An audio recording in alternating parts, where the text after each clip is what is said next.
Jangan tarekat itu hanya sembunyi di zawiyah-zawiyah, di pesantren, di masjid. Dia harus tampil ke tengah masyarakat. 3 hal yang saya lihat. Pertama, banyak pengurus Jatman yang belum bertarekat. NKRI tanpa tarekat itu bukan NKRI. Coba deh, nggak akan jadi. Assalamualaikum warahmatullahi wabarakatuh. Alhamdulillah wassalatu wassalamu ala rasulillah wa ala alihi wa ashabihi wa mawala. Sobat TK News, apa kabar? Alhamdulillah, mudah-mudahan kita semuanya cager bager lahir batin. Hari ini edisi yang spesial. Saat ini tim podcast Tasawuf sedang berada di kediaman Bapak Kiai Haji Wafiuddin Sakam. Beliau merupakan wakil talqin Pengersabah Hanom Pondok Pesantren Suryalaya. Insyaallah nanti kita akan banyak berbincang tentang pengalaman beliau yang warawiri di organisasi masyarakat ya, ormas tingkat nasional baik di LDPBNU maupun di Jatman. Oke, nanti kita kupas lebih lanjut. Saya sapa terlebih dahulu. Assalamualaikum Pak Kiai. Waalaikumsalam warahmatullahi wabarakatuh. Alhamdulillah, ini bisa hadir di rumah Pak Kiai. Mudah-mudahan Pak Kiai senantiasa dalam keadaan sehat Pak Kiai. Amin. Saya ini kan salah satu orang yang tahadus bin nikmah bisa mengikuti kaderisasi yang Pak Kiai canangkan waktu di LDPBNU. Dan itu proses kaderisasi yang panjang. Tidak hanya sesaat dan bukan hanya delivery skill, tapi juga yang paling bisa dirasakan adalah talqin dzikir yang itu tidak ada di banyak proses kaderisasi di organisasi lain. Mungkin boleh cerita Pak Kiai, bagaimana Pak Kiai bisa berkecimpung di LDPBNU? Iya, kalau organisasi tingkat nasional kan banyak macam-macamnya ya yang saya pernah ikut aktif. Ya, PII, HMI, Muhammadiyah, kemudian juga yang bersifat profesi itu ya, seperti dalam bidang pendidikan atau teknologi pendidikan, komunikasi amati radio, orari, dan lain-lain ya.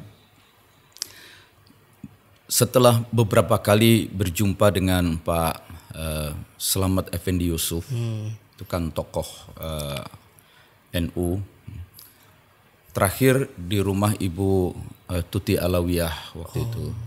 BKMT. Pak Selamat Effendi mengajak saya untuk bergabung di NU dan di Majelis Ulama Indonesia karena beliau memang tokoh di situ. Ketika ditanya di bidang apa minatnya, saya bilang saya di bidang yang terkait dengan kaderisasi karena dari muda dulu saya menekuni bidang itu. Mulanya karena beliau juga tahu saya lama menangani lembaga amil zakat nasional Dompet Duafa. Mereka meminta saya untuk memimpin LASNU, lembaga amil zakat NU itu. Tahun berapa tuh Pak Kiai? Itu kan setelah Muktamar 2015 di Jombang ya, ketika dibentuk LASNU. Tapi saya tidak kurang begitu berminat lah kalau untuk memimpin secara umum lembaga amil zakat. Saya bilang saya lebih tertarik pada bidang dakwah khususnya kaderisasi. Sehingga akhirnya saya ditempatkan di lembaga dakwah NU itu. Nah, NU sendiri itu kan organisasi yang sudah cukup tua usianya dan besar jumlahnya. Wajarlah kalau di dalamnya pun banyak selera. Banyak Selera-selera. Terutama setelah reformasi.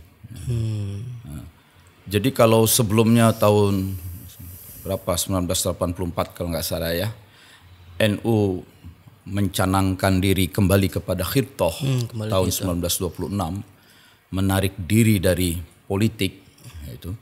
Pasca reformasi kesempatan untuk berpolitik kan terbuka lebar. Iya, betul. Itu. Maka waktu itu pun Gus Dur meminta Mbah Hasyim Muzadi untuk memimpin PBNU. Iya. Beliau sendiri ingin memimpin politik. Didirikanlah PKB. Itu. Kenapa berbagi tugas seperti itu?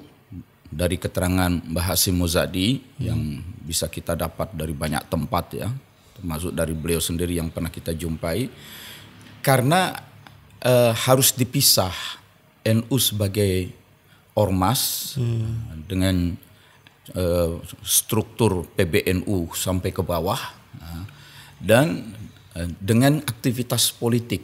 Jangan bercampur. Jangan bercampur. Segitupun setelah bikin partai politik kan menjelang pemilu pasca reformasi itu partai politik NU juga macam-macam. Iya. Banyak, ya kan? Nah, itu menunjukkan selera bervariasi. Itu. Tapi keinginan Gus Dur supaya dipisah. Dan kita tahu kemudian prosesnya bergulir, Caimin mengambil alih PKB dari Gus Dur. Dan itu juga akan menimbulkan luka pada pendukung Gus Dur, sehingga terbentuk apa yang disebut barisan Gus Durian. Nah, selain juga ada yang politik, yang PKB gitu ya, PKB Gus Caimin dengan Gus Durian. Selain ada yang PBNU yang dikawal oleh Mbah Hasim, begitu.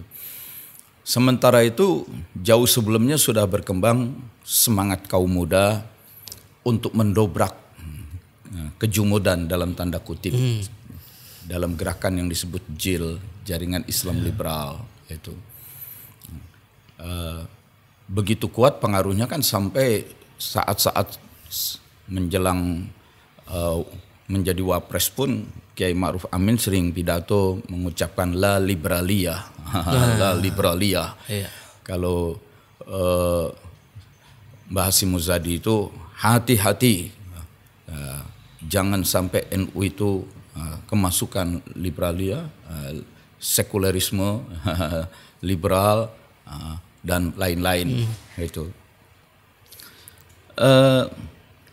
Di luar NU, struktur atau landscape politik juga berubah juga pasca reformasi. Dan ini kalau kita urut ke belakang atau lebih tinggi lagi, lebih luas, ya memang terjadinya benturan-benturan ideologi. Itu, ya. Nggak apa-apa lah, namanya kita ngaji, kita bahas sekalian ya, meskipun luas.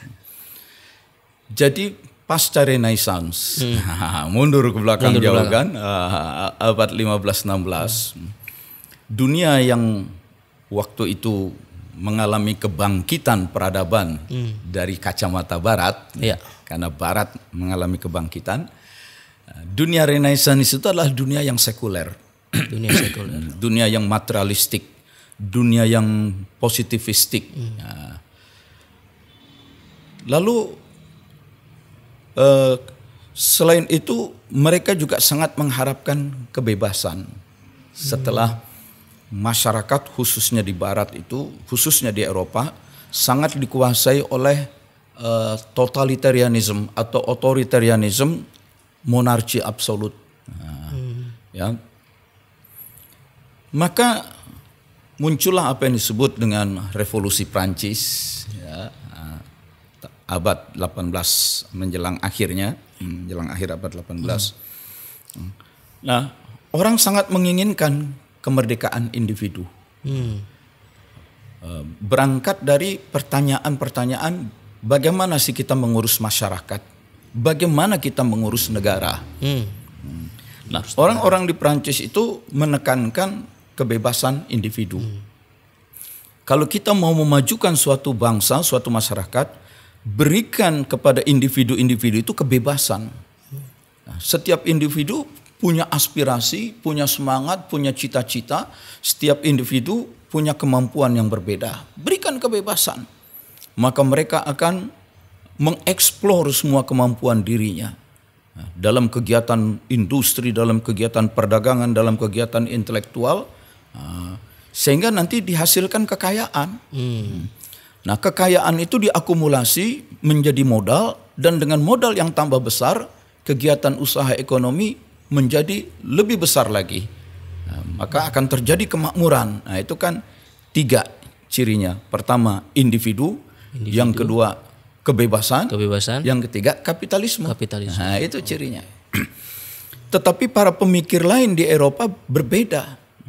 Nah, kalau kebebasan individu terlalu dikedepankan, tidak setiap individu itu terlahir dalam kesempatan dan kemampuan yang sama. Ada yang terlahir cacat, ada yang terlahir dari keluarga miskin, tidak punya modal dan warisan keluarga, tidak bisa mengenyam pendidikan yang cukup, tidak tinggal di perkotaan, sehingga akses terhadap ekonomi lemah. Nah, jadi kalau individu dikedepankan, ya nggak fair dong. Nah, itu mereka lebih mengedepankan kebersamaan, sosialisme. Itu. Nah, dalam sosialisme itu prinsip utamanya adalah dari setiap orang dituntut sesuai kemampuannya. Untuk setiap orang diberikan sesuai kebutuhannya. Sehingga seperti yang pernah saya kunjungi negara-negara ex-sosialis, bahkan yang lebih ketat komunis itu ya, seperti Rusia, Cina, dan Korea Utara yang masih komunis itu. Saya menyaksikan di Korea Utara itu, kalau anak-anak sedari kecil sudah terlihat memiliki bakat yang hebat dalam bidang seni, dalam bidang olahraga, atau dalam bidang ilmiah, itu diambil alih oleh negara pendidikannya itu. Oh, langsung direkrut. Iya, diberikan fasilitas-fasilitas khusus sehingga yang atlet menjadi atlet hebat, yang seniman menjadi seniman hebat, ya, yang ilmuwan menjadi ilmuwan hebat, sampai dididik ke luar negeri juga. Nah, mungkin orang bertanya, kalau mereka negara yang komunis otoriter, saat mendapat kesempatan sekolah ke luar negeri, kenapa nggak kabur aja sekalian, nggak usah balik? Yang nggak berani, keluarganya di dalam negeri bisa disiksa, bisa dibunuhi. Benar-benar. Nah, ketika pulang, yang doktor ekonomi, yang doktor bidang sains, doktor bidang nuklir, dijadikan dosen. Nah, dan saya lihat itu perguruan tinggi di Korea Utara bagus-bagus. Ini benar-benar orang terbaik Pak. Iya, Korea Utara itu negara yang kecil dan banyak di embargo, tapi buktinya bisa punya nuklir.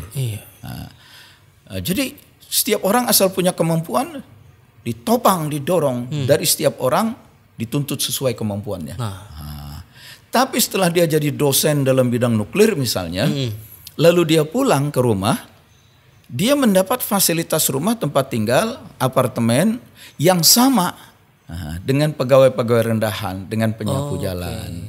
Nah, rumahnya sama ukurannya, kemudian jatah berasnya, jatah gula, jatah minyak goreng, jatah listrik. Karena tidaklah karena orang itu punya kemampuan lebih, dia bisa menghasilkan lebih, lalu berbeda dari yang lain. Tidak. Nggak diistimewakan berarti Pak. Nggak ada istimewa. Istilah kita itu sama rata sama rasa. Nah, itu yang dimaksud.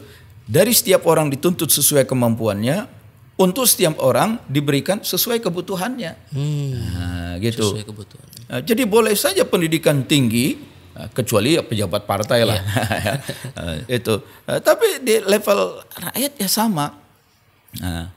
Nah, jadi berlawanan dengan prinsip kebebasan individu. Sosialisme itu ya seperti itu tadi prinsipnya. Ya. Nah, berarti banyak orang tidak setuju juga. Nah, ya kan? Orang yang merasa lebih pintar, merasa bekerja lebih keras, hasilnya sama. Hasilnya kok sama. Muncul perlawanan, penentangan terhadap sosialisme. Nah, perlawanan ini harus diredam. Sehingga ada istilah paku yang tidak rata dengan paku-paku lain, paku yang lebih tinggi, pukul supaya rata. Diketok.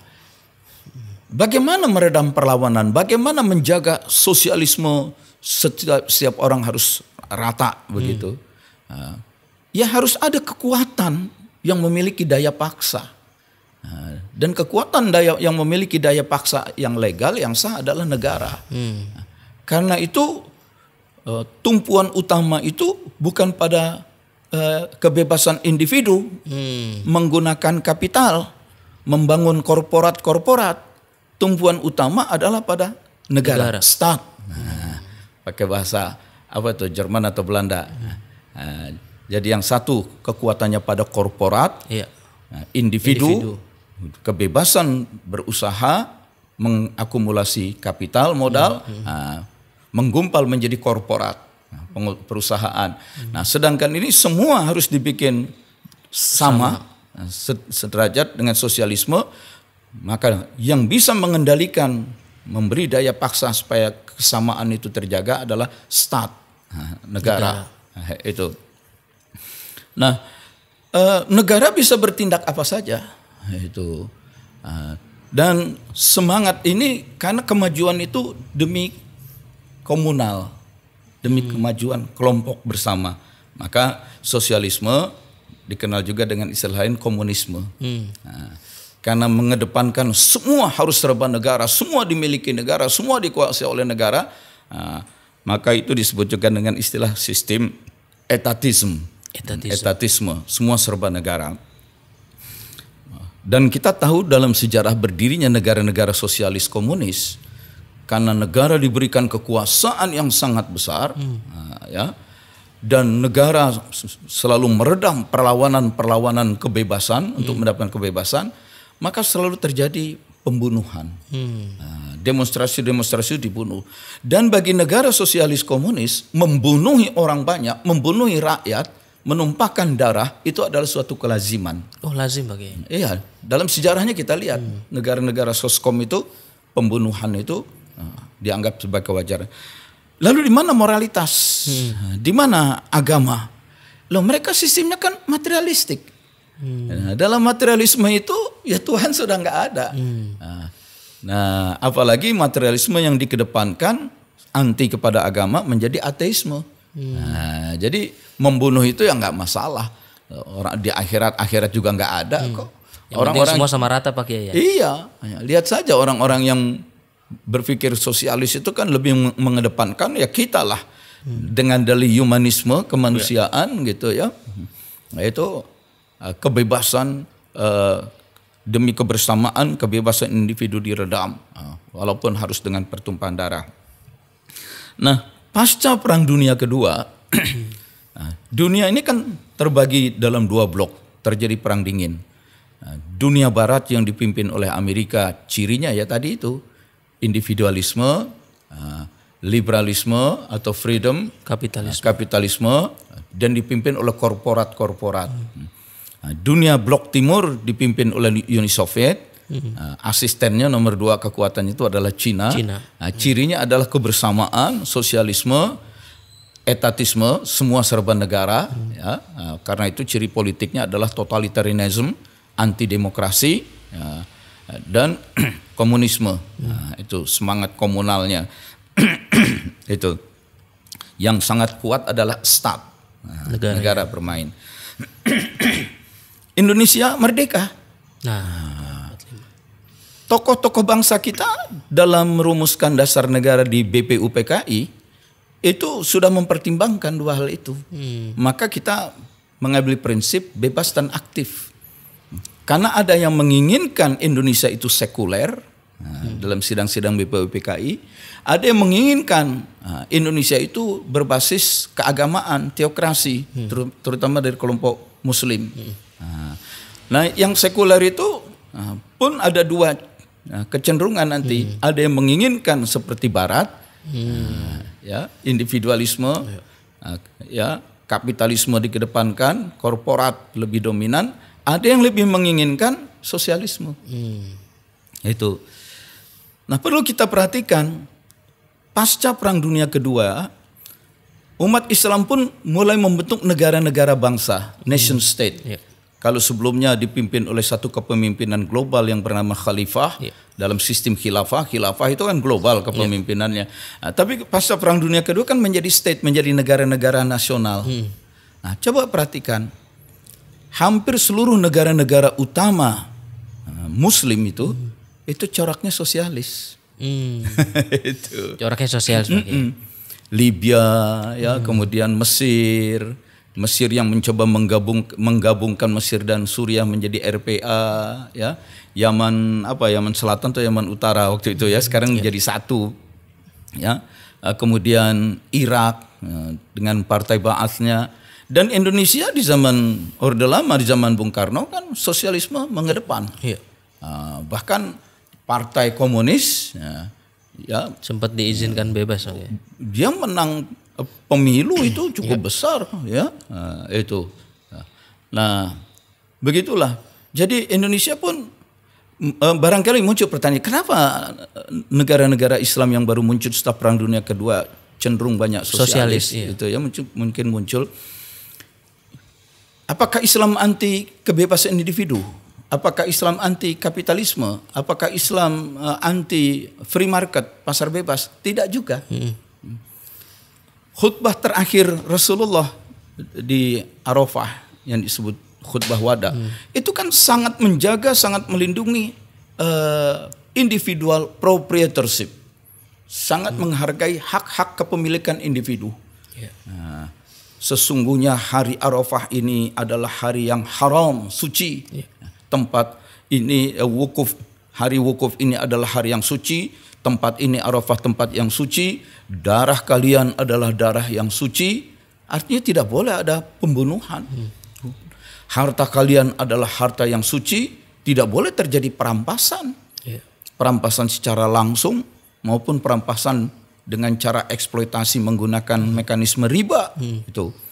Jadi hak individu sangat dihargai.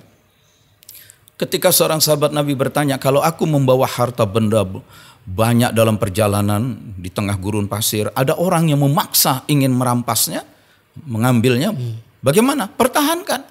Kalau aku mati karena itu bagaimana? Mati sebagai syahid.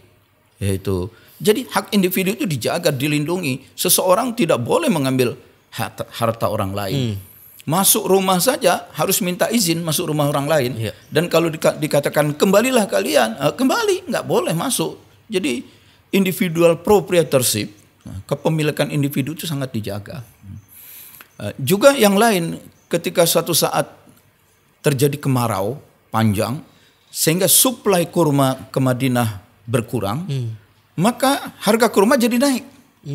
Nah, sahabat Nabi minta supaya Rasulullah menggunakan kewenangannya sebagai pemimpin agama dan pemimpin masyarakat untuk campur tangan, mengendalikan supaya harga kurma itu turun lagi. Dan Rasulullah menolak. Nah, karena memang kalau suplai sedikit, kebutuhan banyak, ya permintaan tinggi, harga jadi naik. Artinya Rasulullah menghargai free market. Kebebasan pasar, seperti yang dipercaya oleh kelompok-kelompok kapitalis. Nah, itu. Tetapi Islam juga sangat menekankan kepentingan sosial. Ya.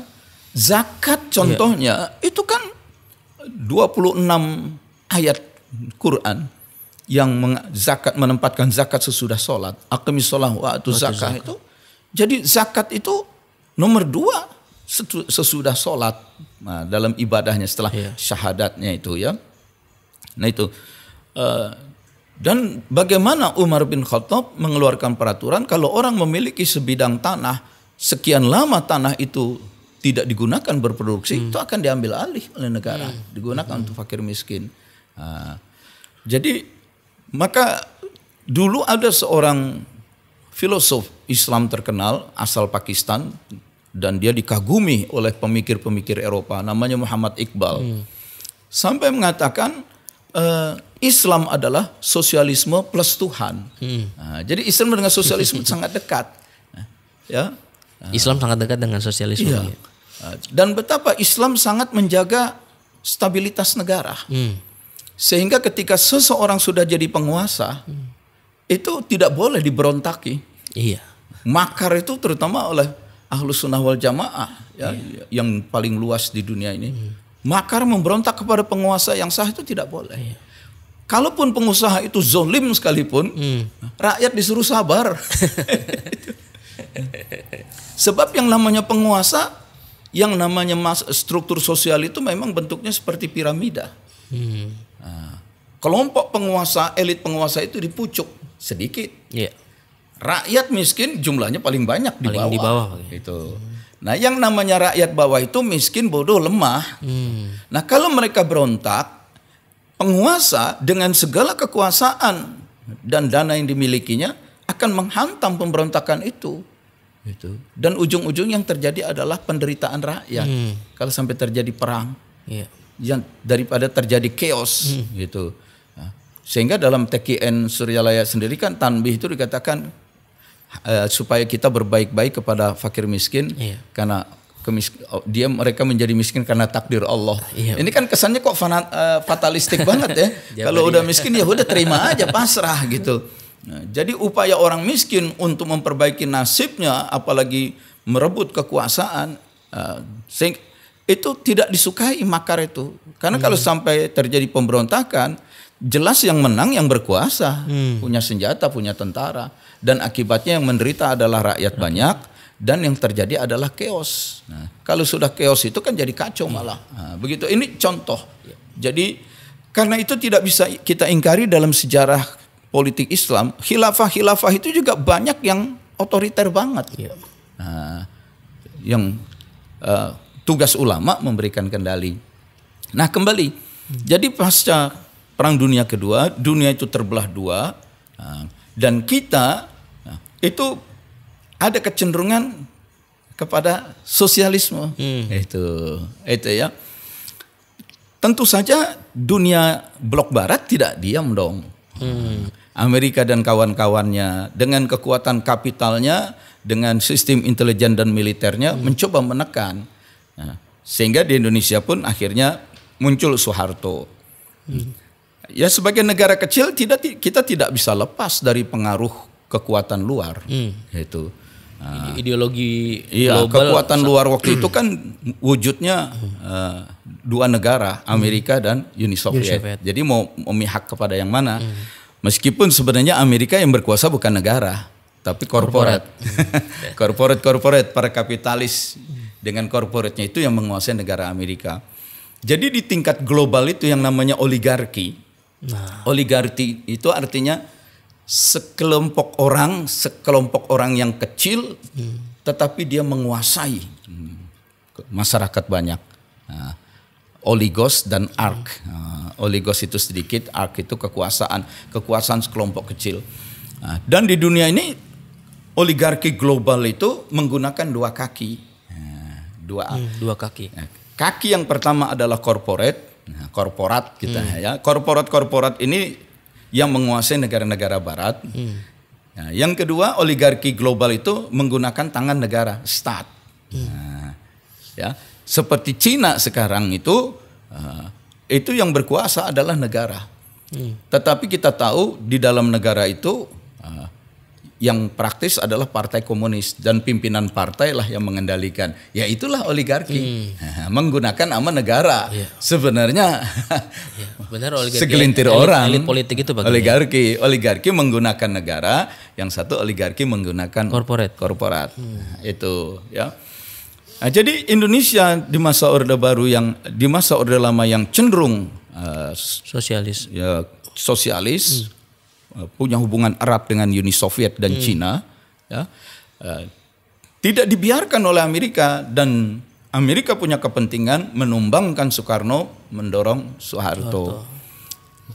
Dan sebelumnya sudah memberi fasilitas kepada anak-anak Indonesia untuk sekolah di Amerika. Dicekokilah pemikiran-pemikiran individualisme, liberalisme, demokrasi, ya, kemudian kapitalisme, korporatisme. Nah, ketika mereka pulang nanti mereka jadi doktor-doktor yang mendampingi Soeharto memimpin pemerintahan. Kan waktu itu dikenal dengan istilah mafia Berkeley. Itu ya. Begitu. Nah, yang menarik, apakah dunia sosialisme komunisme yang ingin menguasai Indonesia, atau dunia barat korporatisme dengan semangat demokrasinya ingin mempengaruhi Indonesia? Mereka itu tahu di Indonesia ini kekuatan terbesar adalah umat Islam. Sehingga untuk menguasai Indonesia, umat Islam itu harus dipecah. Itu. Harus dipecah Pak. Iya, untuk bisa menaklukkan Indonesia, taklukkan umat Islam. Dan umat Islam yang besar supaya mudah ditaklukkan harus dipecah, gitu. Jadi sama saja saya lihat dari semangat, ya kan dibalik mereka, apakah mereka tekanannya stat, yang satu korporat, satu sosialisme komunisme, satu individualisme kapitalisme dan demokrasi. Latar belakang mereka itu kan pasca Renaissance, dan Renaissance itu yang menguat adalah sekulerisme. Nah, Jadi dua-duanya tetap sekuler sebenarnya. sekuler itu, dan sekuler itu kan tidak suka dengan sistem teokrasi. Nah, Islam itu orang lain itu terutama dunia barat nggak paham Islam. Bagi mereka yang namanya agama itu sistem keyakinan dan ritual pribadi dengan Tuhan. Jadi vertikal saja. Sedangkan Islam itu bukan semata-mata sistem ritual yang mengatur ibadah. Islam juga adalah sistem sosial. Artinya bersifat horizontal.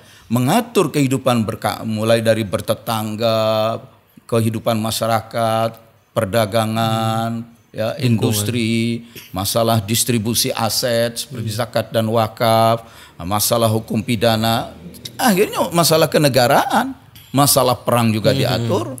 Nah, jadi orang-orang sekuler itu nggak paham memang. Bagi mereka, kenapa sih agama harus dibawa-bawa dalam kehidupan bernegara? Ya. Dianggapnya problem Pak ya. Iya, jadi sekuler yang anti-Islam, Islamofobia itu sudah dari dulu. Dalam sidang-sidang BPUPK itu pun semangatnya kentara sekali kalau kita pelajari naskah ya perdebatan sidang-sidang BPUPK itu semangat sekulerismenya tinggi. Itu. Nah, dengan tapi istilah halusnya nasionalisme gitu. Memangnya Muslim tidak nasionalis? Maka sebenarnya jangan dibagi antara kelompok nasionalis dan kelompok Islamis. Jangan, bukan begitu pembagiannya. Gimana sih? Pembagiannya adalah antara kelompok nasionalis sekuler dengan nasionalis Muslim. Islam atau nasionalis Muslim. Lah Muslim juga nasionalis. Ya. Itu memangnya kalau Islam itu terus tidak nasionalis. Nah, ini dijadikan senjata. Kalau orang terlalu kuat mengangkat semangat keislaman, simbol-simbol keislaman, dia tidak nasionalis. Anti Pancasila.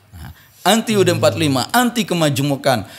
Kalau Islam, kelompok Muslim tidak nasionalis, tokoh-tokoh perang kemerdekaan itu siapa? Itu sejak masa penjajahan yang melakukan perlawanan terhadap penjajah itu siapa? Dan setelah perang, setelah kemerdekaan yang mempertahankan revolusi itu siapa? Itu. Jadi jangan lagi dikatakan ini nasionalis, ini Islam. Dan kalau Islam berarti tidak nasionalis. Maka orang Islam selalu dituding, digunakanlah senjata untuk menudingnya itu anti Pancasila, anti UUD 45, anti kemajemukan, anti nasionalisme, bukan. Nasionalis sekuler, nasionalis Islamis. Nah, itu begitu. Nah, yang sekuler itu pecah dua sebenarnya. Pro Barat yang kapitalistik, demokrasi, mengedepankan korporat dan beraliran timur, sosialis, komunis, etatisme, mengedepankan kekuatan stat negara itu ya. Dan mereka dalam upaya menaklukkan menguasai Indonesia itu mencengkramkan pengaruhnya. Indonesia ini Muslim terbesar, jadi Muslim harus dikuasai. Lah Muslim itu jumlahnya terbesar untuk menguasai dipecah itu. Jadi upaya memecah Islam oleh kaum Islamofobis, anti-Islam itu sudah ada. Terlebih lagi, terlebih lagi pasca reformasi itu. Nah, kan kita tahu reformasi itu diawali dengan kehancuran ekonomi. Ketika banyak korporat mengambil kredit dalam jumlah banyak, gitu ya, dari bank, baik bank pemerintah maupun bank swasta. Nah, kenapa dari bank swasta bisa diambil? Karena antara bank swasta dengan usaha-usaha yang nasabah-nasabahnya itu pemiliknya sama, perusahaan lain.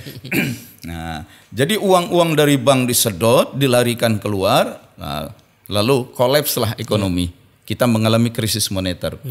98 97-98 ya. Lalu supaya bank tidak kolaps, tidak ambruk, maka dikucurkan dana, di bailout, diberikan talangan, bantuan BLBI, bantuan likuidasi Bank Indonesia. Ketika dikucurkan dana dari BLBI oleh negara, dana itu kan ditarik lagi, lari ke luar negeri lagi. Karena mereka terlalu kuat ini, para korporat ini. Kita lihat waktu itu dana BLBI itu 1.600 triliun yang dilarikan keluar. Lalu Soeharto dengan orde baru yang sangat otoriter jatuh, yang sangat totaliter itu jatuh. orang terjebak dalam euforia demokrasi. Dalam demokrasi itu semua orang one man one vote, satu orang satu suara. Yeah. Mau dia pinter, arif bijaksana, punya pengorbanan besar terhadap masyarakat, tahu persis perjalanan bangsa dan masa depannya, atau dia orang bodoh, miskin, bahkan penjahat sekalipun, dalam sistem demokrasi sama-sama punya satu suara. Nah, kembali kehidupan manusia itu kan seperti piramid. Orang miskin, bodoh itu kan paling besar banyak. Jumlahnya paling bawah. Nah, dalam demokrasi siapa yang bisa menguasai orang-orang bawah ini, dia akan menang, dapat dukungan suara. Nah, buat orang-orang di bawah yang penting kan makan. Iya. Nah, maka begitu bikin politik demokrasi, siapapun yang mau jadi anggota DPR, siapapun yang mau jadi kepala daerah karena dipilih langsung, dia memerlukan dukungan rakyat banyak. Nah, rakyatnya kebanyakan miskin dan bodoh. Caranya bagaimana? Dibeli suaranya. Nah, kalau beli suara modal dari mana? Orang-orang yang sudah melarikan dana BLBI 1.600 triliun ke luar negeri, mereka itulah yang melalui agen-agennya memodali para politisi di dalam negeri. Nah, itu. Nih, kalian kampanye deh, beli suara. Nah, mau jadi anggota DPR, mau jadi kepala daerah, bahkan jadi kepala negara, nih modal. Nah, dibiayain, Pak. Dibiayai. Setelah mereka duduk di DPR, bahkan waktu itu kita masih ada MPR yang punya kedaulatan tertinggi, ya. Maka anggota MPR itu kan sudah dibayarin. Disitulah kemudian keputusan-keputusan MPR tergantung kemauan yang memodali. Bukan saja undang-undang diubah, undang-undang dasar kan diubah. Meskipun MPR waktu itu dipimpin oleh Amin Rais, Bapak Reformasi, tapi begitu Amin Rais memimpin sidang hampir 700 anggota MPR, ya kewalahan, kan semangat demokrasi. Nah, lah yang di dalam itu dimodalin oleh siapa? Nah, jadi bukan saja undang-undang biasa, undang-undang dasar pun diubah, diamandemen sampai 4 kali. Nah, dan seterusnya menjadi sangat liberal seperti sekarang ini. Ya. Contoh seperti sekarang ini karena perubahan undang-undangnya. Dalam pemilu masyarakat menyerahkan mandat memilih wakilnya, anggota DPR. Berarti kan anggota DPR punya mandat dari rakyat. Tapi dalam perjalanannya anggota DPR bisa dicopot, bisa diganti dengan PAW, pergantian antar waktu. Jadi siapa yang berkuasa? Ketua partai. Bukan rakyat. Bukan rakyat. Jadi mandat dari rakyat kepada anggota DPR dibajak, diambil alih oleh ketua partai. Nah, ketua partainya kalau banyak orang-orang bermasalah, ada masa para ketua partai itu pada jadi menteri dan banyak kasus. Nah, oleh oligarki kan kasus itu dibiarkan ditutup, nggak dipermasalahkan, nggak diseret ke bidang hukum.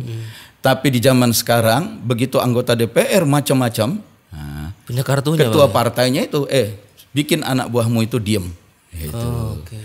Kalau nggak diem kartu kamu dibuka nanti. Nah, akibatnya kalau nggak diem ya ganti itu anggota DPR. Nah, begitu. Jadi sekarang legislatif itu sudah dikuasai oleh oligarki yang punya duit. Begitu juga eksekutif, begitu juga sektor yudikatif. Jadi menurut para ahli ini negara-negara sudah sangat oligarkis. Demokrasi itu hanya demokrasi yang prosedural. Hanya prosesnya aja pakai pemilu. Tapi kan semua udah serba diatur. Panitia pemilunya, perhitungan suaranya, ya, kecurangannya dalam menghitung suara itu sudah dikendalikan. Itu begitu. Nah, pada saat itu pula lah memasuki euforia demokrasi itu, NU kan terpecah belah juga. Gitu ya. Pertama antara PBNU yang tetap mengikuti khitoh waktu itu diserahkan kepada Mbah Hasyim Mujadi. Kemudian NU yang berpolitik, muncul PKB dan partai-partai lain. Ada orang NU di P3, ada PKNU segala macam. Itu. Dan kenapa bisa Caimin yang keponakan Gus Dur mengambil alih PKB dari Gus Dur? Ini kan tidak lepas dari permainan politik yang dikendalikan oleh oligarki. Nggak lepas. Ada kekuatan modal juga, ada yang melindungi.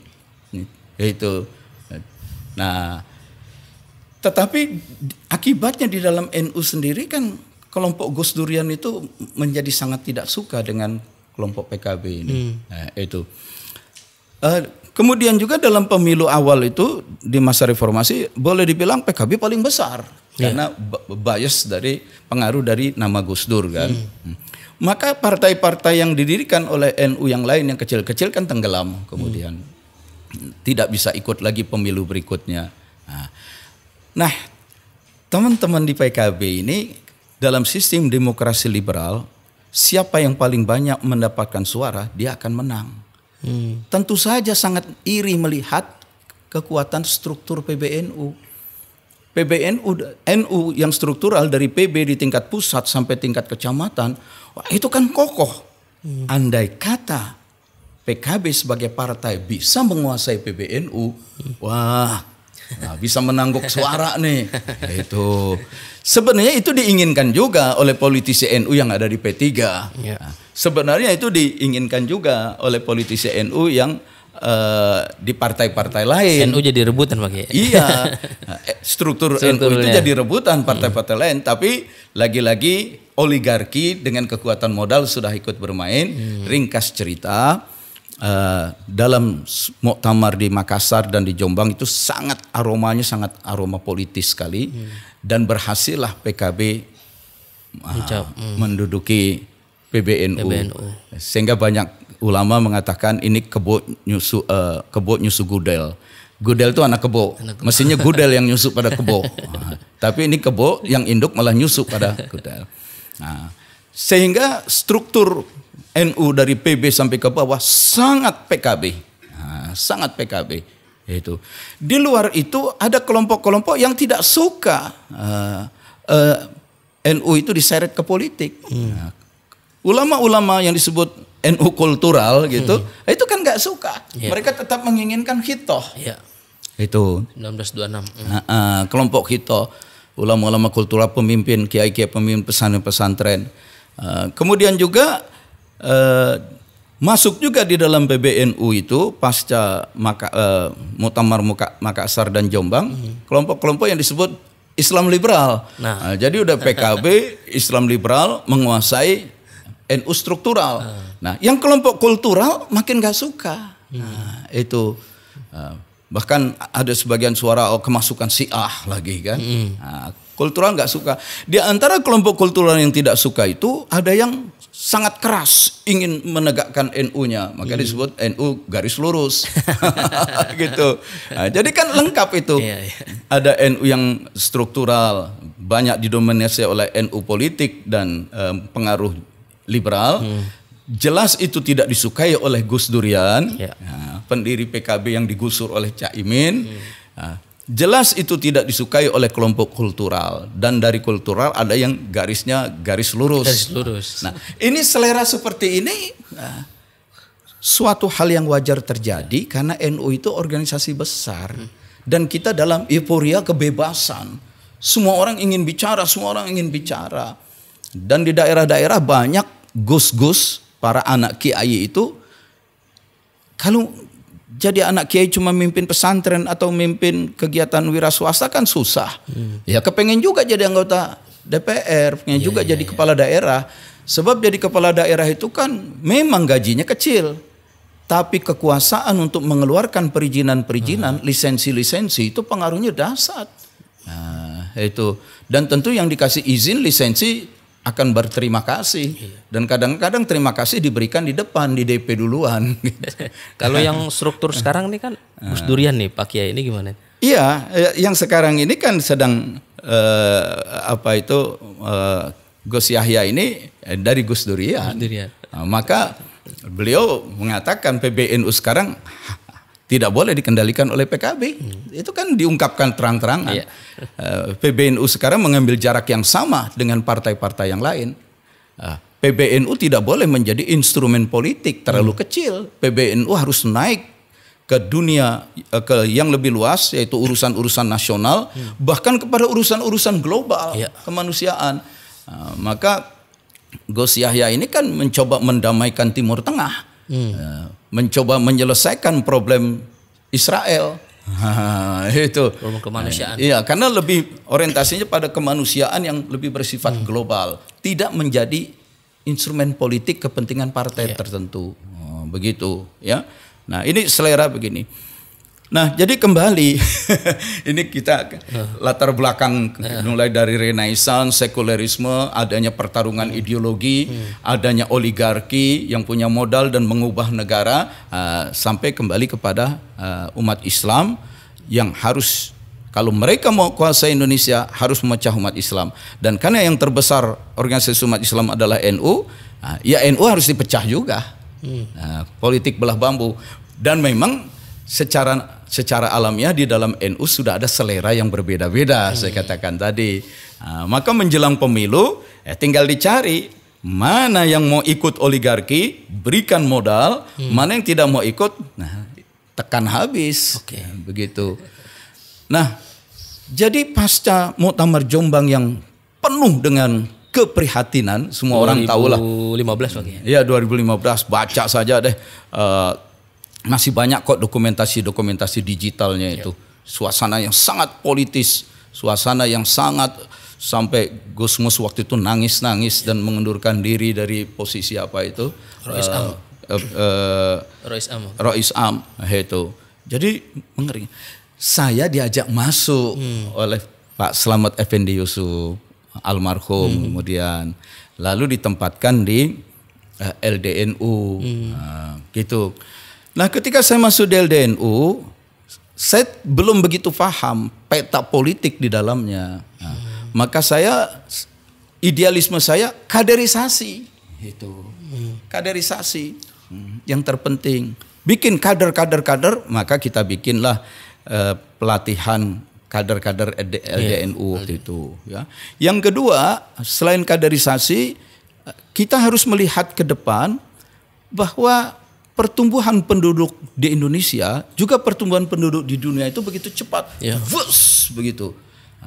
Nah, kalau pertumbuhan penduduk begitu cepat, nanti akan ada problem-problem demografis. Dalam bidang pendidikan, dalam bidang ekonomi, dalam bidang kesehatan, dalam bidang kebutuhan pangan. Nah, jadi kita fokus ke situ. Tapi nuansa di dalam PBNU waktu itu, termasuk di LDNU, nuansanya sangat politis. Ya, selain sekjennya dipimpin oleh anggota DPR dari PKB, kemudian nanti ketua LDNU-nya juga anggota DPR dari PKB juga. Suasana menjadi sangat politis sekali, begitu. Itu. Nah, dalam waktu yang bersamaan, kami ini kan teman-teman para ikhwan tarekat Qadiriyah Naksabandiyah berusaha membangun organisasi TKN yang modern, tangguh dan bermartabat. Modern, tangguh dan bermartabat. Prinsip kita kan, TKN yang modern, tangguh, bermartabat. Maka kita menginginkan TKN ini bukan hanya sibuk pada urusan ritual, zikir-zikir, riadoh sufiyah, tapi juga membangun kaderisasi, mulai membangun kekuatan ekonomi. Itu dengan membentuk koperasi, dengan mendorong para kader melakukan aktivitas perdagangan, ya, juga aktivitas keilmiahan, dengan halakoh ilmiah, diskusi-diskusi, supaya TKN itu jangan hanya dakwahnya itu amaliyah dan mikirinnya alam sana terus. Itu. Ada organisasi Jatman. Nah, itu.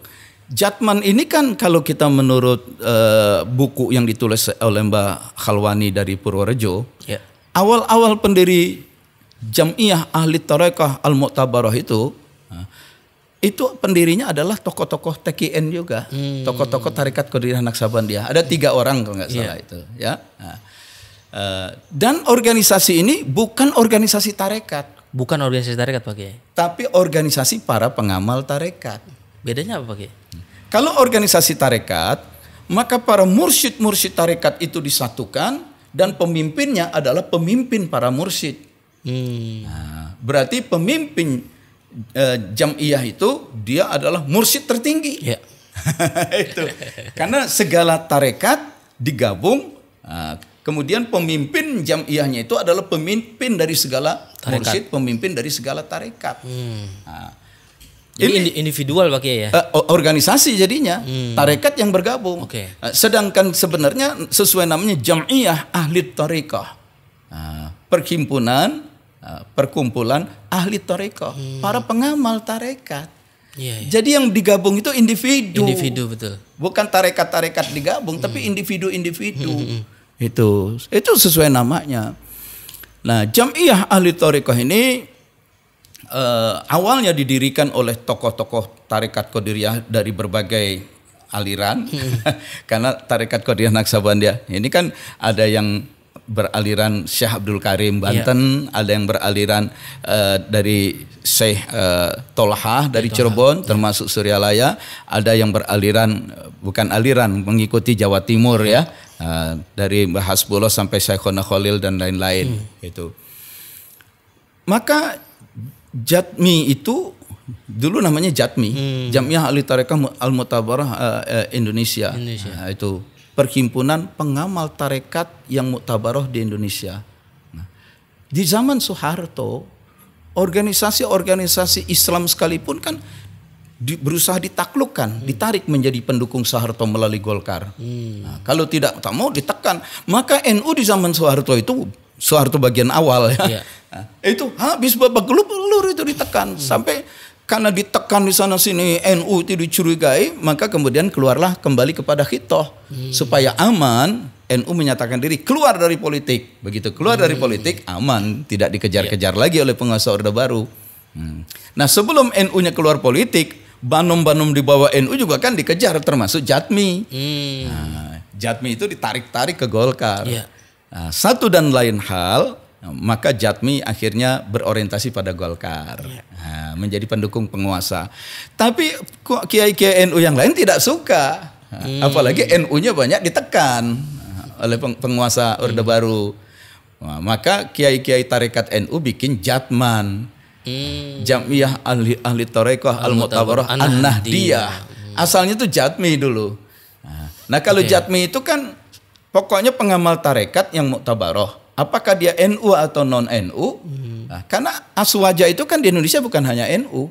Nah, banyak organisasi lain di luar NU yang juga Ahlus Sunnah wal Jamaah yang juga mereka mengamalkan tarekat.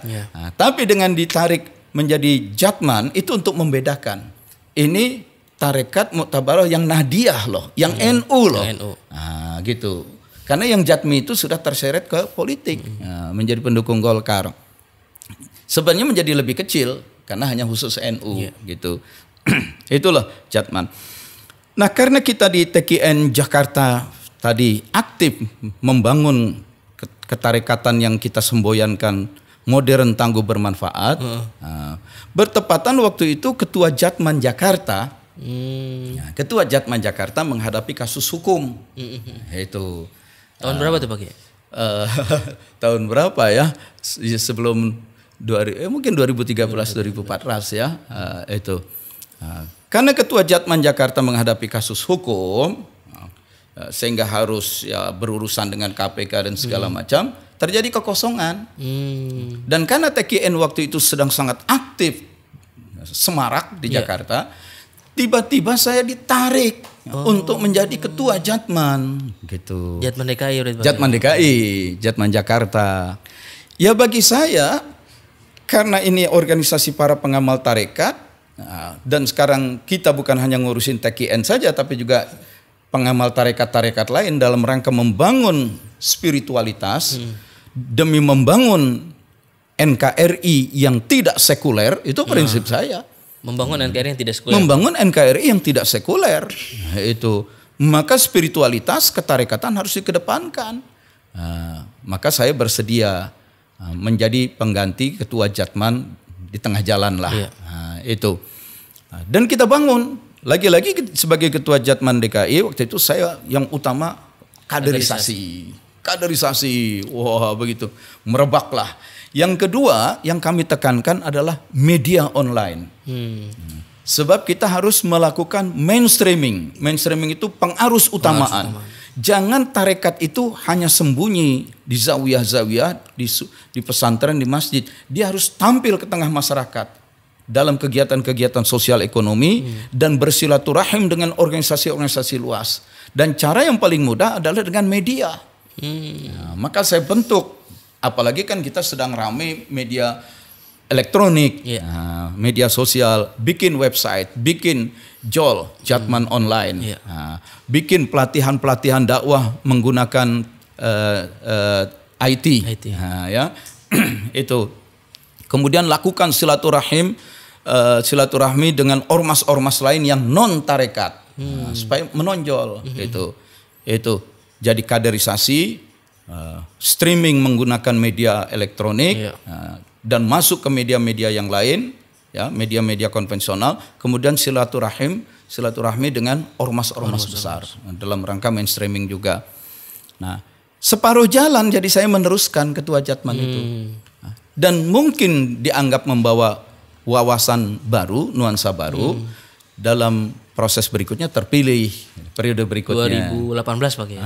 Itu ya 2018 terpilih menjadi, ketika terpilih itu lagi-lagi dengan semangat melakukan mainstreaming, pengukuhan pengurus Jatman DKI kita lakukan di sebuah hotel.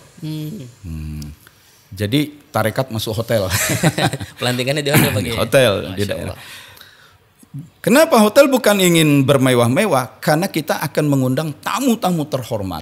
Jadi harus diberikan fasilitas penyambutan yang baik. Kita undang para duta besar. Duta besar. Duta besar itu hadir beberapa, kalau nggak salah ada 4 negara hadir, ya. Mesir, Palestina, terus apalah itu saya lupa. Nah, tak lama sesudah itu dilakukan Muktamar Jatman tingkat nasional di Pekalongan. Itu. Saya tidak tahu siapa yang bermain. Kok ini ada kata bermain? Ya memang saya lihat ada permainan gitu. Saya tidak tahu siapa yang bermain. Tiba-tiba dalam Muktamar Nasional itu saya didorong untuk menjadi mudir am, ketua umum. Itu. Saya datang ke Pekalongan memimpin delegasi Jatman DKI. Nah, karena saya waktu itu agak sakit, kurang enak badan, saya ambil posisi di sebuah hotel, delegasi di rumah dekat lokasi Muktamar. Di Wonopringgo kalau nggak salah. Suatu pagi habis subuh saya datang memberikan arahan itu.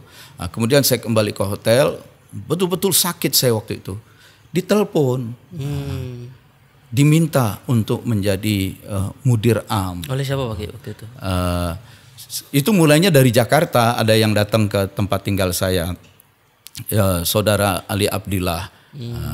Saya dihubungi oleh kiai-kiai sepuh, katanya untuk meminta. Saya bilang ada orang lain lah, kiai yang lebih senior. Saya bilang. Tapi didesak-desak, ya kalau memang nggak ada yang lain, kalau memang para kiai-kiai senior itu sepakat, yang ngurusi Jatman suatu bentuk ibadah lah. Sejak dari Jakarta memang selentingan sudah saya dengar, tapi saya nggak bicara dengan siapapun. Di muktamar itu saya ditelepon oleh Kiai siapa, Mawardi ya waktu itu. Oh, Zaini Mawardi. Zaini Mawardi itu. Saya bilang ya meskipun sudah dengar selenting, saya bilang tidak juga. Tidak. Pakainya nolak berarti ya? Menolak. Saya bilang saya tidak dulu. Sore ditelepon lagi. Dan dalam pembicaraan Kiai Zaini Mawardi mengunci perasaan saya. Menguncinya begini. Jenengan mau nggak melayani Syekh Abdul Qadir, Syekh Ahmad Tijani, Syekh Rifai dan para masyayikh tarekat? Ya kita disuruh melayani, membela, mendukung para masyayikh tarekat, ya setuju. Nah, kalau memang mau melayani para masyayikh tarekat itu, uruslah Jatman. Terimalah posisi mudir am. Kira-kira begitu. Itu ya. Nah, kalau ya saya disudutkan begitu, ya oke deh. Nah, begitu. Nanti habis Isya jemput saya, katanya.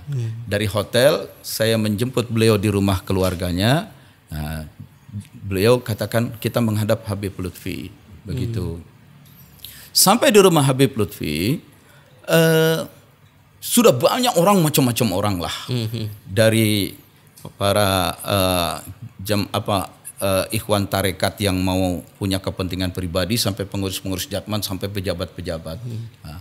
Sulit kan ketemu Habib Lutfi itu.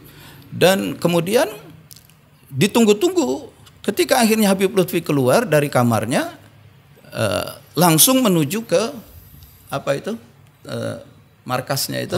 Kansus Sholawat. Karena ada pertemuan para ibu-ibu di situ. Muslimat Thariqah. Ya, Muslimat Thariqah. Jadi akhirnya rencana Kiai Zaini Mawardi mau mempertemukan saya dengan Habib Lutfi tidak terjadi. Saya bilang, kalau begitu kayaknya enggak serius ini. Enggak serius saya akan menjadi Mudir Am. Ini hanya keinginan sekelompok orang saja. Itu yang kemudian saya sebut semacam permainan. Ada yang dorong-dorong nih. Ya. Lalu saya pergi meninggalkan lokasi bersama beberapa orang. Di dekat situ ada manakiban dari komunitas TKN Suryalaya. Saya datang ke acara manakib itu. Turun hujan lebat. Itu sudah malam terakhir itu muktamar. Nah, selesai dari situ sudah jam 12, sudah tengah malam. Hujan pun lebat. Kembali ke hotel. Karena saya menganggap pengangkatan sebagai mudir am itu nggak serius. Habib Lutfi saja tidak bicara ke situ. Ini hanya keinginan segelintir orang. Nah kemudian, tapi menuju hotel kita lewat tempat muktamar, lihat-lihat lokasi. Ini udah jam 12 lewat, di tengah malam masih ada atau udah tutup? Ternyata masih ada, belum tutup. Nah, maka dengan gerimis-gerimis turun dari mobil datang ke situ. Tak lama kemudian pembacaan pengumuman hasil muktamar. Dan diumumkan bahwa mudir am adalah Wahfiuddin. Saya sendiri kaget. Loh, ketemu Habib Lutfi aja belum kok? Belum ada pembicaraan. Dan waktu itu kan ada banyak calon lain. Itu yang banyak pendukung dan lebih banyak bersiap diri. Oh, jadi saya mudir am. Ya sudahlah. Pulang ke hotel. Nah, besok paginya kan upacara penutupan. Dan dalam upacara penutupan itu saya diberikan amanah, Nah, sebagai ketua umum atau mudir am, kan kita harus punya strategi dalam membangun organisasi. Maka lagi-lagi saya melihat, pertama strategi utama kaderisasi. Kaderisasi. Maka kita harus bikin pelatihan-pelatihan. Nah, itu. Yang kedua, itu tadi lakukan mainstreaming menggunakan media. Jadi penggunaan IT itu untuk di dalam organisasi diperkuat, komunikasi antar pengurus di pusat Idarah Aliyah, komunikasi Idarah Aliyah dengan daerah-daerah dengan wusto-wustonya, dan penggunaan IT untuk kegiatan dakwah itu. Kemudian yang ketiga, strategi saya adalah bagaimana membangun keunggulan SDM dalam bidang ekonomi, maksud saya. Itu. Jadi kita harus bikin kegiatan-kegiatan usaha. Itu. Kemudian yang keempat, lagi-lagi dalam rangka menjaga mainstreaming, silaturahim dengan ormas-ormas di luar Jatman. Begitu, ya. Saya tidak tahu. Kemudian saya mengalami kebingungan. Karena sebagai ketua umum mudir am itu berjumpa Habib Lutfi itu susah sekali. Susah sekali. Kita sudah datang ke rumahnya itu nunggu bisa berjam-jam dan nggak ketemu. Itu. Rapat-rapat jadi saya pikir. Padahal pakai mudir am ya. Saya mudir am. Saya sampai berpikir nih Habib Lutfi itu tahu nggak saya mudir am. Itu. Kalau yang milih sendiri itu sebenarnya siapa pakai? Yang nunjuk? Yang nunjuk katanya ada ahwa, ahlul hal wal aqd. Ya, jadi ulama-ulama senior katanya majelis ifta itu ya Pak ya. Terutama yang dipimpin oleh Kiai Zaini Mawardi itu. Tapi ketemu Habib Lutfi susah. Untuk pertama mengenalkan diri atau meminta arahan beliau Rois Am, ini mau kemana? Itu aja nggak bisa dapat.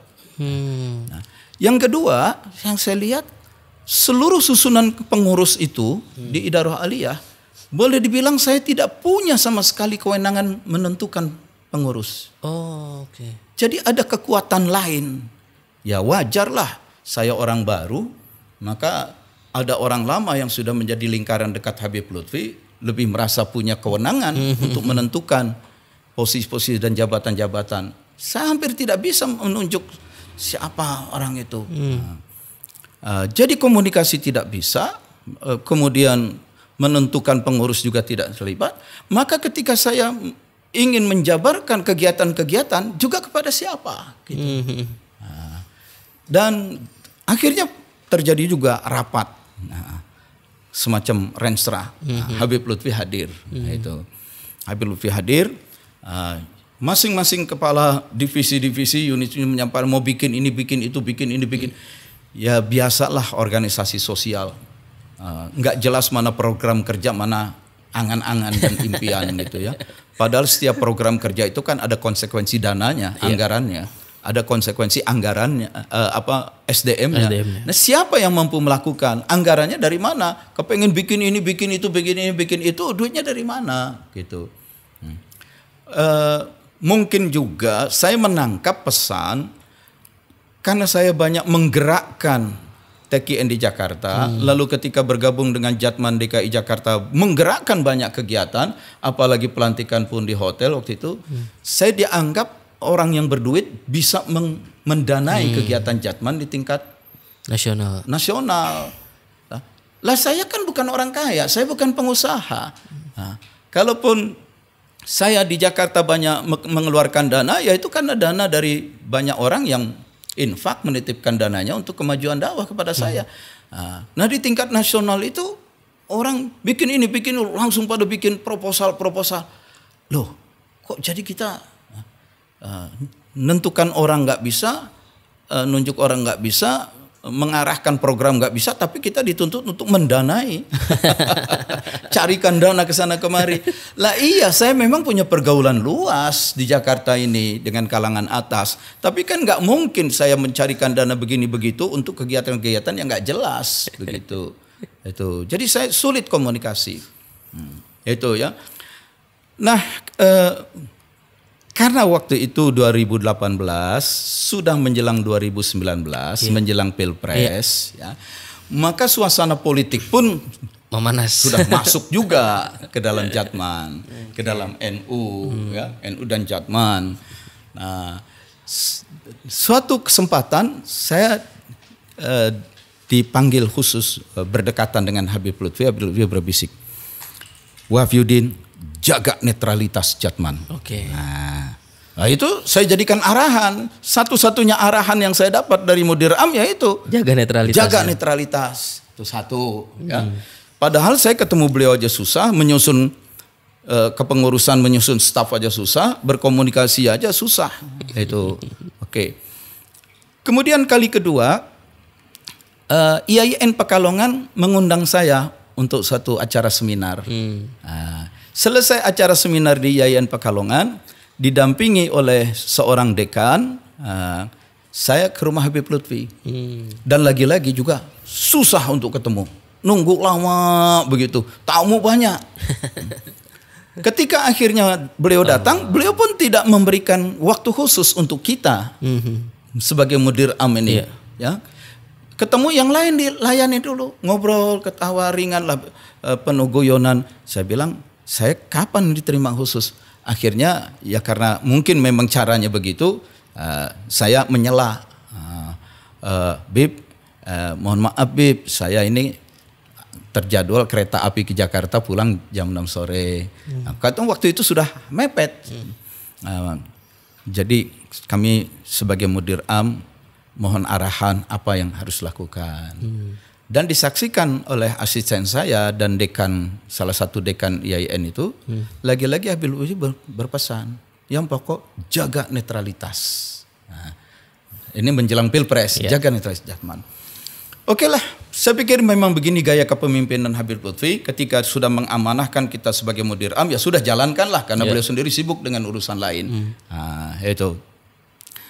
Terus terang, waktu itu pun saya dengan beberapa teman dari NU berusaha, karena salah satu jabatan One Team Press, Dewan Pertimbangan Kepresiden itu kosong. Yang mewakili NU itu meninggal dunia. Saya pikir alangkah baiknya ini Habib Lutfi yang masuk ke One Team Press. Maka saya dengan beberapa teman berusaha sehingga datanglah satu tim One Team Press ke rumah Habib Lutfi. Dan kedatangan itu ya rencananya sudah panjang tapi kedatangannya agak mendadak. Sehingga saya dari Makassar berbicara dengan Sekjen melalui WA, Sekjen Jatman. Saya bilang, tolong tanggal sekian, jam sekian Habib Lutfi ada di mana? Oh, ada di rumah. Beritahu ada seseorang pejabat tinggi One Team Press akan datang. Tolong dia. Saya segera terbang dari Makassar ke Jakarta, dari Jakarta langsung naik kereta api ke Pekalongan. Datanglah waktu itu tim dari One Team Press. Ini dalam rangka pendekatan untuk mengangkat Habib Lutfi menjadi anggota One Team Press itu. Itu kan bagus lah kalau Jatman di One Team Press ya. Selebihnya saya pikir itu gaya beliau, sudahlah beliau merajut silaturahim ke atas. Saya main ke bawah. Karena prinsip kami yang utama adalah kaderisasi. Saya mengunjungi Jatman daerah-daerah. Masuk ke dalam pelosok-pelosok sampai ke hutan-hutan, melewati hutan-hutan maksudnya. Itu teman-teman banyak ngerti lah. Sampai hujan deras, kita acara di lapangan di sebuah pasar ya, di Jawa Timur, Jawa Tengah, Jawa Barat, turun ke bawah. Turun ke bawah itu. Nah, jadi ketika kami turun ke bawah mengunjungi wusto-wusto, subiah-subiah, majlis-majlis. Tiga hal yang saya lihat. Pertama, banyak pengurus Jatman yang belum bertarekat. Masya Allah. Nah, ini organisasi tarekat, tapi kok belum pada bertarekat? Organisasi pengamal tarekat, tapi nggak pada bertarekat. Maka dalam banyak kesempatan saya bicara, saya mendorong mereka untuk bertarekat. Itu terserahlah tarekat apa saja, asal mutabaroh kan. Gitu. Yang kedua, yang saya pesankan adalah kita harus bikin kaderisasi, terutama kaum muda. Kaderisasi, karena pertumbuhan penduduk ini cepat sekali. Yang ketiga, saya sangat menekankan ke bawah itu masalah netralitas politik. Karena di bawah suasana udah panas. Buzzer udah bermain, buzzer pil. Jatman kemana nih gitu ya Pak? Iya, Jatman kemana? Ya saya karena dipesankan oleh Habib Lutfi sampai 2 kali, jaga netralitas, jaga netralitas. Mundur dulu soal netralitas ini. Satu saat ada pertemuan para ulama dan mubalik di Hotel Grand Cempaka, Cempaka Putih. Saya hadir. Bahkan Anies Baswedan pun hadir. Ya karena saya teman dekat dengan Anies sejak dia sekolah di Amerika dulu. Saya dekat. Bung Anies betul mau maju jadi presiden. Apa Prabowo bisa setujui gitu kan? Diskusi. Habib Lutfi pun hadir. Jadi ada Anies Baswedan, ada saya, ada Habib Lutfi, ada yang lain, kemudian bahkan ada wartawan. Ketika saya duduk bersebelahan dengan Habib Lutfi, lagi-lagi beliau menekankan, Wahyudin jaga netralitas Jatman. Jadi 3 kali saya mendapat itu.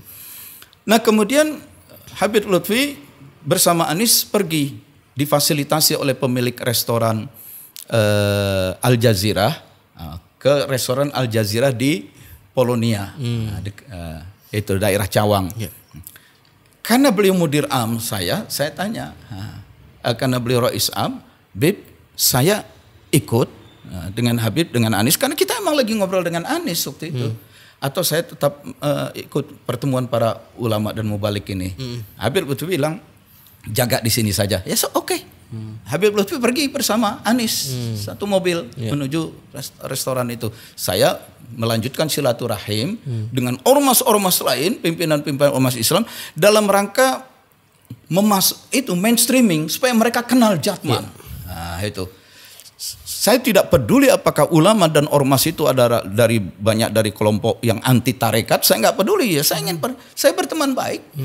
Barangkali mereka anti tarekat, tapi karena mereka berteman baik dengan saya, setidak-tidaknya mereka jadi ketidaksetujuan atau anti tarekatnya menjadi nggak terlalu dikedepankan.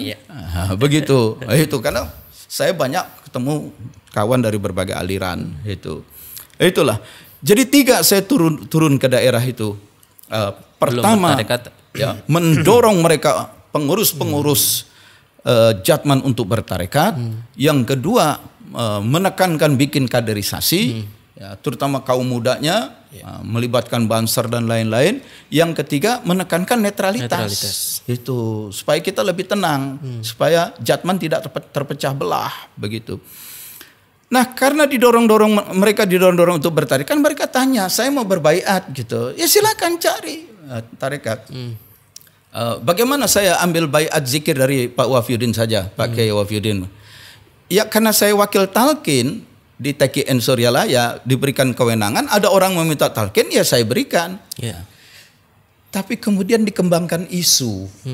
Nah, ada tarekat Wafiuddin sebagai mudir am terturun ke bawah mengembangkan TKN, men-TKN-kan Jatman. Nah, jadi ya namanya manusia ada saja hasud dari kelompok-kelompok tarekat lain, meskipun tidak semuanya, suara-suara. Ya kan saya dorong mereka untuk bertarekat, silakan. Ketika ditanya kepada siapa yang harus bertarekat, jawaban saya, karena dengan tarekat kita ingin mendekat kepada Allah, dan sesungguhnya di Lauhil Mahfuz itu sudah ada catatan kita ini menjadi murid dari mursyid yang mana. Jadi nggak bisa tarekat ini tidak seperti partai politik merekrut anggota untuk banyak-banyak pengikut. Itu karena sudah ada catatan Lauhil Mahfuz. Nah, ketika orang bertanya saya mau bertarekat, yang mana mursyidnya? Ya intip Lauhil Mahfuznya itu. Anda masuknya kemana? Ke mursyid mana? Bagaimana cara ngintipnya? Ya sholat istikharah, sholat hajat. Lalu mereka kan bilang, wah kalau saya harus istikharah, harus hajat itu kan bisa jadi lama. Nah, sekarang sudah ada wakil talqin TKN, bagaimana saya ambil talqin zikir dari Pak Wafiuddin saja? Nah, ya saya bilang saya setuju aja dengan catatan sekarang ini saya berikan baiat zikir, talqin zikir TKN, tapi nanti bisa jadi Anda ketemu mursyid Anda yang sebenarnya, silahkan. Longgar kok, bayangkan pindah tarekat ganti mursyid itu saya izinkan. Karena kenapa pindah tarekat ganti mursyid itu? Karena memang seseorang harus mengikuti ketentuan di Lauhil Mahfuznya. Nah sekarang belum bertarekat, daripada belum bertarekat, ya sudah saya berikan baiat zikir, talqin zikir. Nah, banyak zikir, nanti dapat hidayah, dapat petunjuk, dapat taufik dari Allah, dipertemukan dengan mursyidnya, ya silakan. Itu, ini bukan soal rebut-rebutan jumlah, tapi itu isu yang tidak baik, ditudingnya saya menyebarkan TKN, men-TKN-kan Jatman. Itu, oke. Nah kemudian makin dekat Pilpres, berkembang, menyebarlah suasana semakin terbelah. Satu saat Habib Lutfi datang ke haul salah satu Habib di Solo, itu, dan rupanya ketika Habib Lutfi akan keluar melewati jamaah itu berteriak mendukung salah satu capres. Nah itu. Si anu gitu. Dan Habib Lutfi sempat marah waktu itu. Hei, jangan rusak. Nah, jangan rusak haul NU, jangan rusak haul ini dengan kegiatan. Nah, itu viral kan videonya. Nah, jadi jangan melakukan pemihakan. Tetapi makin dekat Pilpres dalam suatu pertemuan, nah, kelihatan beredar lagi, viral lagi video Habib Lutfi di mobil mengacungkan jarinya. Menunjukkan keberpihakan kepada salah satu capres, dan itu viral. Wah bahaya nih. Kemudian lebih viral lagi ketika kampanye terakhir di Senayan. Nah, salah satu capres Habib Lutfi datang dan kemudian memberikan apa waktu itu ya, sorban tasbih waktu itu ya, tasbih kalau nggak salah. Jadi jelas sekali, dan kemudian teman-teman dari Idaroh Aliyah itu langsung menyuarakan dukungan kepada satu capres. Mulai ribut orang-orang Jatman di bawah. Kan saya sudah dengar waktu itu, meskipun PBNU sudah cenderung pada seseorang capres, tetapi belum tentu semua Nahdiyin di bawah itu mendukung. Dan saya sudah dengar ada sebuah survei bahwa 49% Nahdiyin itu berpihak kepada calon yang lain.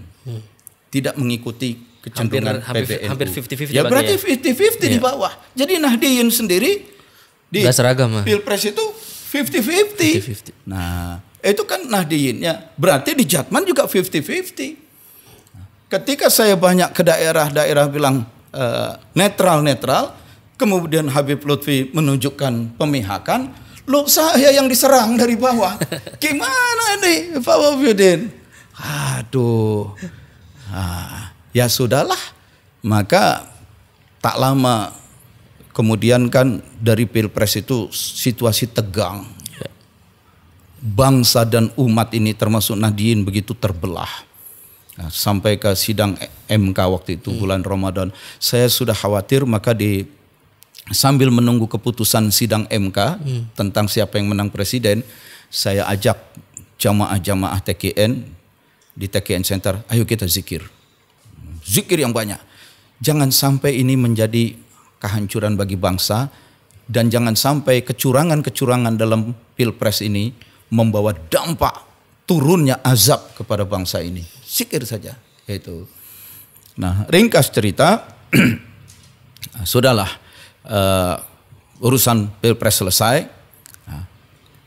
Saya sulit sudah ke daerah karena sudah nggak dapat lagi orang dibawa disuruh netral, tahu-tahu Rois Am mengarah ke yang lain. Saya Pak Kiai kalau nggak salah sempat nalkin salah satu capres juga.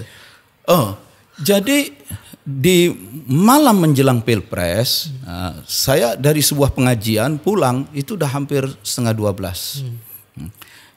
Dapat telepon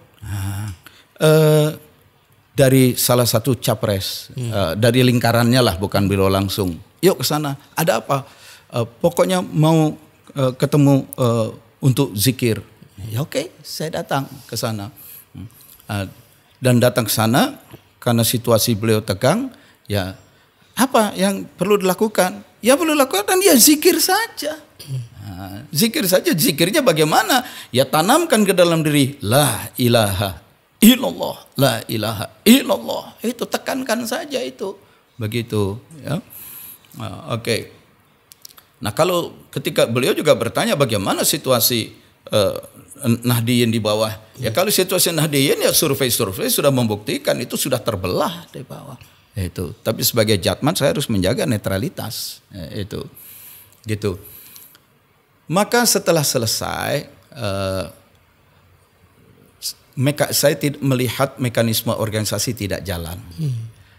Pening kepala saya. Banyak jadi pengurus jatman tapi tidak bertarekat. Satu. Yang kedua, bagaimana meningkatkan SDM dengan kaderisasi. Dan yang ketiga, bagaimana mengembangkan keahlian IT ya, untuk kepentingan organisasi dan kegiatan-kegiatan entrepreneurship, kewirausahaan. Nah, ini semua sulit saya lakukan. Loh, saya juga sebagai Mudir Am tidak bisa menentukan kepengurusan. Ketemu Habib Lutfi juga susah. Komunikasi dengan pengurus lain juga susah. Dan banyak hal-hal lain. Jadi rupanya banyak orang berorganisasi itu bukan untuk memajukan jam'iyahnya. Tapi ada banyak kepentingan proposal yang hendak dimajukan. Melalui kita kepada para pejabat-pejabat. Ini enggak bagus ini. Mungkin karena tekanan ekonomi ya. Jadi orang tuh sibuk dengan proposal. Saya tidak bisa mengubah keadaan ini. Ada orang yang bilang, ini kan organisasi tarekat, tapi kok organisasinya nggak ada, tarekatnya nggak ada. Gitu. Nah, itu. Dan saya sudah semakin tua. Itu. Saya tidak bisa melakukan peran yang bermakna di sini. Maka saya tulis surat kepada Habib Lutfi bulan Agustus. Dalam surat itu alasan yang saya angkat adalah bahwa memimpin organisasi nasional itu memerlukan aktivitas keliling ke sana kemari dan memerlukan dana. Dan saya tidak memiliki dana yang cukup untuk itu. Maka saya menyarankan Habib Lutfi mencari orang lain untuk menjalankan posisi Mudir Am. Jadi alasan saya nggak punya duit. Kenapa? Bukan alasan-alasan lain yang ditonjolkan. Situasi Nahdien di bawah, situasi bangsa sudah terbelah. Saya tidak mau Jatman ini menjadi tambah terbelah. Jatman sebagai organisasi tetap harus ada. Organisasi pengamal tarekat itu harus penting. Penting Pak Kiai. Penting. Lalu teman-teman juga tanya, lalu gimana Jol Jatman online? Tetap jalan. Loh kan Bapak sudah tidak mudir am. Kita ini bukan urusan saya pribadi. Ini adalah untuk menjaga Jatman sebagai jamiah tarekat harus terus berkembang. Itu. Sampai nanti teman-teman di Jatman sendiri punya kesadaran dan kemauan untuk mengelola media Jatman online. Kalau mereka ada punya kesadaran, kemauan, mau ambil alih, silakan. Sebelum itu ada yang mau dan mampu mengambil alih, kita jalankan. Karena tugas kita adalah mainstreaming, membuat Jatman ini masuk kemana-mana. Itu. Jadi yang lain-lain saya tidak angkat. Saya hanya mengatakan, ya ini satu saat Jatman akan berubah, itu karena organisasi yang dipimpin oleh Habib Lutfi sejak tahun 2000-an itu terlalu lama dipimpin oleh satu orang, ya. Sementara mekanisme organisasi, mekanisme kaderisasi tidak jalan, tetapi ini kan tidak akan berlangsung selama-lamanya. Akan ada saatnya Habib Lutfi karena tugas-tugas kenegaraan di One Team Press menyita waktu dan faktor usia juga, beliau makin sepuh. Nah, mau tidak mau nanti harus ada kader-kader muda yang muncul, ya, supaya organisasi ini jalan, mekanisme organisasi dan kaderisasi itu jalan. Tapi dalam situasi kemarin saya tidak melihat peluang. Waktu saya sempit, terbatas. Saya nggak bisa terulang. Saya mengundurkan diri dengan alasan saya tidak punya dana, tidak punya kemampuan yang cukup. Itu Agustus saya majukan surat itu. Berarti sekitar setahun. Nah, baru Januari atau Agustus 2019. Tahun lebih pakai. Baru 2020 di Januari atau Februari keluar keputusan rapat bahwa di situ dikatakan pengunduran diri Mudir Am diterima. Lama juga pakai ya? Lama. Agustus mengajukan, 2020 baru ditanggapi berarti. Iya. Nah, kan kira-kira November kalau nggak salah Habib Lutfi menjadi One Team Press, yaitu baru 2020 pengunduran diri Mudir Am diterima, yaitu banyaklah hal-hal yang lucu tentang betapa mekanisme organisasi ini perlu modernisasi untuk menjadi sebuah organisasi perlu yang modernisasi. Baik. Tapi sebagai organisasi ketarikatan ini harus kita dukung, harus kita dukung. Ya, Indonesia tanpa tarekat, nah itu payah nanti. Itu. Nah, lalu kemana setelah tidak jadi Mudir Am? Ya itu saya bilang kepada teman-teman yang ngurusin Jatman online, ini memang bukan sesuatu yang terkait dengan struktural Jatman. Berdiri bikin jol aja juga nggak pakai SK-SK-an kok, itu ya. Asal sekelompok orang mau, itu jalan aja. Nah, terus ada kelompok Dintidim. Iya, Dintidim tuh. Ya, kaderisasi Jatman. Untuk instruktur nasional. Itu pun jalan aja terus. Dan itu dai-dai instruktur nasional itu jalan kok, mereka terus sukses. Seperti itu. Saya kemudian lebih fokus pada TKN saja. Itu. Begitu ceritanya kalau soal. Alhamdulillah. Satu hal lagi. Jadi karena ketika di LD PBNU itu saya tidak sepakat NU terlalu politis, berkembang pula isu bahwa Wafiuddin itu orang PKS, padahal saya nggak pernah jadi anggota PKS.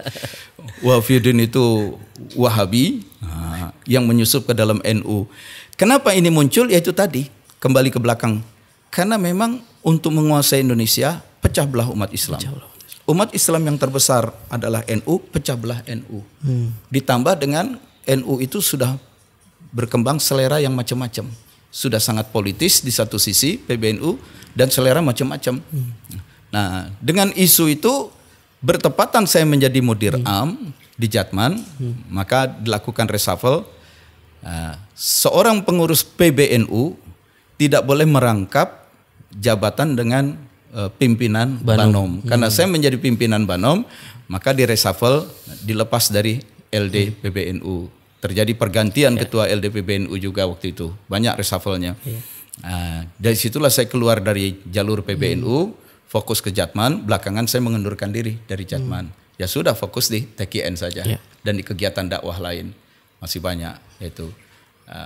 Saya satu hal yang saya lupa menekankan supaya Jatman itu dalam rangka membangun potensi ekonomi itu menggali kegiatan zakat wakaf. Zakat wakaf. Zakat wakaf waktu itu.